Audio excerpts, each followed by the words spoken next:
Among high-income countries, universal healthcare is standard, except here in the United States. Why is that? Here's a reason that you may have never heard before. Our failure to pass a national health plan is largely due to America's history of structural racism. In 1945, Democrats were in control of the House, Senate, and the executive, and President Harry Truman decided to push for national health care. That year, 64% of Americans supported a national health insurance plan. Support in the states' rights South, which was heavily Democratic at the time, was even higher than the national average. Seem too good to be true? That's because Truman's proposal would have expanded health coverage through Social Security, which at the time explicitly excluded agricultural and domestic workers. That meant 60% of black men and 80% of black women were not eligible for the benefit. However, the push for national health care coincided at a time when challenges to Jim Crow and discriminatory provisions in federal programs like Social Security were also underway. In 1946, Truman established a Civil Rights Committee, which desegregated the military and banned discriminatory hiring practices in the federal government. Southern elites began to link new proposals coming out of Washington with threats to segregation in education, healthcare, and housing. The possibility that a national health plan would desegregate the healthcare system and institute a significant transfer of wealth from whites to blacks caused Southern support to plummet from 66% in 1945 to only 22% 4 years later.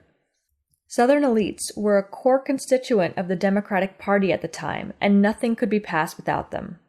In 1949, around the time every other wealthy country was moving towards universal health care, the Democratic coalition fractured and Truman's plan in Congress died.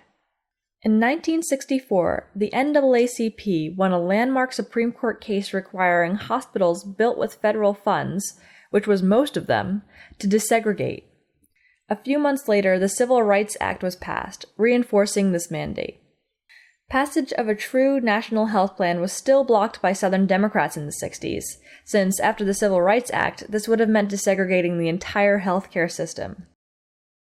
So in 1965, the Southern delegation finally came to the table to negotiate the creation of two groundbreaking, yet limited healthcare programs: Medicare, which initially covered only seniors, and Medicaid, a state-run program for certain groups of low-income people. The Dixiecrats ensured that these programs were designed as much as possible around the racial hierarchies in the healthcare system. For example, Medicare is split into two parts. Part A, the part that covers hospital care, requires no premium. Medicare Part B, the part that covers physician care outside of a hospital, does require a premium. Why split Medicare into two parts? Part B was designed this way so that physicians' offices in the South could claim that it was a voluntary insurance program, not a direct government payment, and continued to racially segregate their offices and refuse black patients.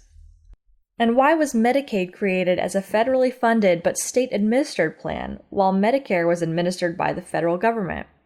This compromise allowed Southern states to discriminate against low-income people of color in terms of eligibility as well as benefit levels, and this also dramatically slowed the desegregation of nursing homes. While Jim Crow laws no longer exist, the impact of structural racism on our country's healthcare system has been profound. People of color are still overrepresented in states that have poor safety nets and strict Medicaid eligibility requirements, and new waves of immigrants, particularly Latinx, have fallen into these systems of racial inequity created for African Americans. True national health care, like Medicare for All, was blocked by segregationists during the post-war period when the rest of the developed world was establishing healthcare as a right. By the 1970s and 80s, a large healthcare industry and lobby had emerged, making passage of national healthcare more difficult and likely requiring a massive social movement. It's time to atone for this ugly chapter in our history by building that movement and guaranteeing everyone healthcare from cradle to grave.